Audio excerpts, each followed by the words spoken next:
another fantastic product. This big turd, the Chevy Silverado. Just kidding, this is Betty White if you haven't met her yet. She's not a turd. Not gonna lie, she's a turd though. What is up everybody? You read the title right. I did exceed my lift kit limits. And basically what I mean by that is every lift, you know, a 2-inch, a 4-inch, 8-inch, 12-inch, whatever it is designed to operate at that height before you're gonna have to change things. And I've exceeded that limit on my truck with my coilovers. I kind of screwed myself a little bit with them. But we're going to try to fix it without having to buy a whole new lift kit or anything like that, and see how it goes. And let me know what you think. If you think I'm doing it right, if I'm doing it wrong, put it in the comments below. If you think I should do something else or have any ideas for me, don't be afraid to send me a message. So let's check them out and see what happens. Alright guys, so here's a closer up view of the coilovers. And it might be a little hard for you to see because I taped off a lot of it so that the powder coating didn't get scratched. But here's my coilover. It's a Fox 2.5 with an external reservoir. So I do have a dual spring set up. There is a billet aluminum spring separator I got. So this is an 800-pound spring and this is a 700-pound spring. And what that means is these are king springs. But what that means is it takes 700 pounds to compress this spring 1 square inch, and it takes 800 pounds to compress this spring 1 inch. So you also have, it might be a little hard to see for you guys, but there is a slider in here that is a bump stop. So while you're going down the road, your shocks are slightly compressing, which activates the lighter spring to compress this. And whenever you hit a hard bump, it really shoves your suspension up, and this spring separator tops out at that bump stop, and then it activates your bottom spring, which is a tougher spring, so that it doesn't, you know, destroy your suspension. But what coils are designed to operate at a certain height and a certain weight for your appropriate ride. And you can compress your coils to get a little bit more height, but you're going to also suffer your ride quality. So you can compress these down probably, you know, as far as you want. The previous owner did have these coils on the truck, and he had it compressed way down to about here and had a mad Cali lift going on. The front was about 4 inches higher than the back was. So it was pretty extreme, but I lowered it, and what happened basically is, you know, I added a 2-inch riser up here to get the springs a little bit more clearance down here by the CV axle, but the springs are compressed, and the more you compress the springs, the more it's going to shove your suspension out, and that's going to help gain a lift because previously had 37s on it without having to trim the cab, and now I'm going up to 40s, so I'm definitely probably going to have to trim the cab, but the proper thing to do would be to decrease the coils a little bit to allow a better, softer suspension, which is going to have a little bit more travel and going to ride a lot better, but I'm also going to have to trim a lot into the cab. So that's one option that I'm probably going to have to do, but the other issue is this upper control arm. So this is a FabTech upper control arm with a uniball, and as you can see, you know, my angles on my tie rods are kind of extreme. The angles on the CVs are a little extreme.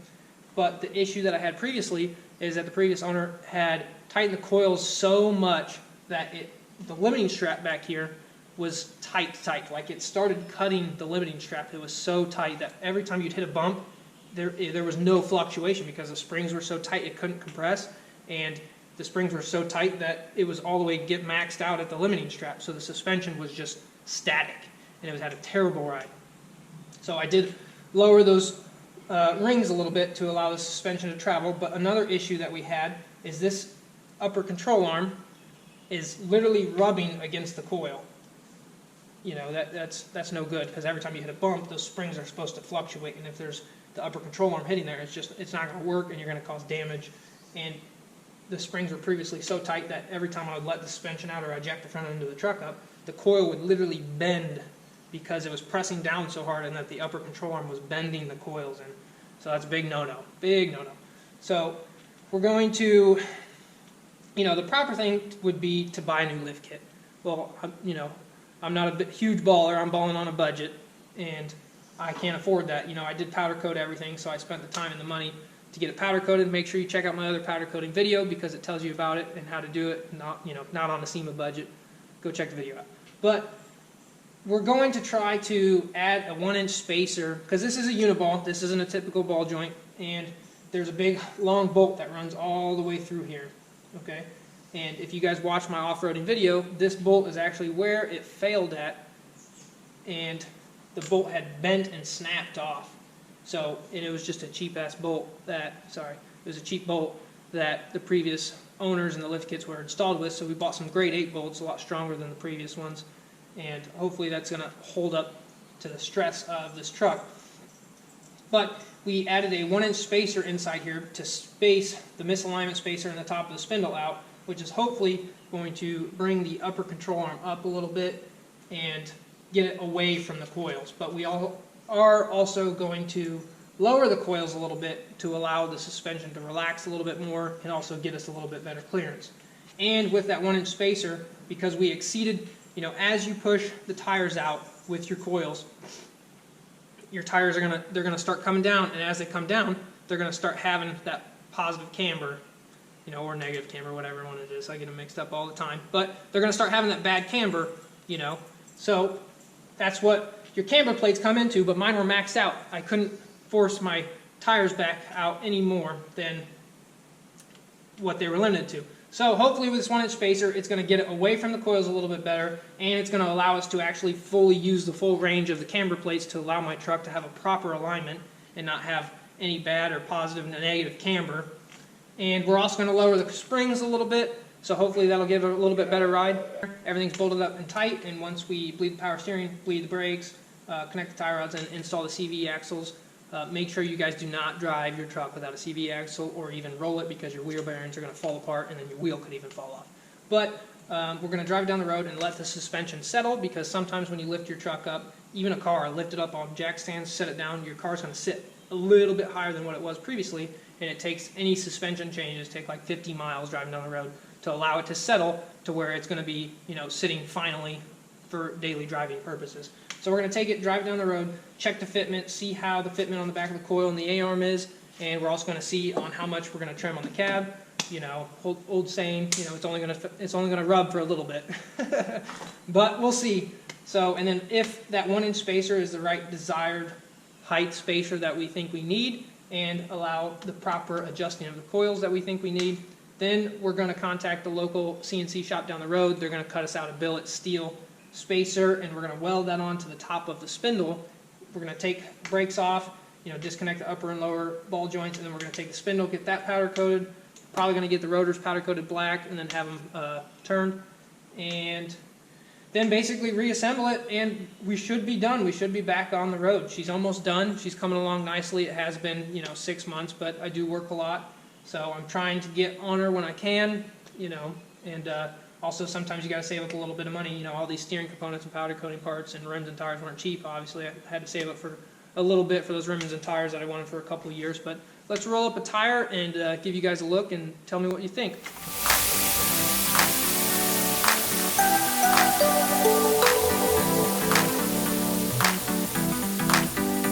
All right, guys, so we got the tire rolled up. Here's a quick little sneak peek for you guys, visualize what it's going to look like. I'm pretty stoked to get these on. So for the spacer and my options, so option 1, add the spacer and leave it how it is, and hopefully that runs perfect and stays away from the coils and fixes my alignment issue. Option 2 would be to buy a whole new lift kit, go a little bit bigger, spend the money, which I don't really have, and that's not really an option right now. Or option 3, I could leave out the spacer and go back to how it was and lower the coils enough, but this is gonna be sitting a lot higher, and I'm gonna have to trim into my cab really far, like really far. I've seen guys run 40s on like a 6-inch lift, and they have to trim all the way back to the door. But I'm hoping to not do that. So my goal is to try to utilize the spacer welded on. Hopefully that fixes my angles and my alignment, and lower the coils just enough, just a little bit, maybe like another ½ inch to allow the plate a little bit better, and hopefully just maybe trim the cab by a few inches. I'm not sure yet. We're going to have to see once we get these bad boys mounted up and allow the suspension to settle. So let me know what you think. Let me know if you think it's a good idea, if it's a bad idea, if I'm retarded, let me know. Let me know what you think of the video. Put them in the comments below. And I got some more videos coming your guys' way, so please hit that subscribe button. And don't forget to check me on the day-to-day with Instagram at the King Koopa. And thanks for watching, guys, and have a good day.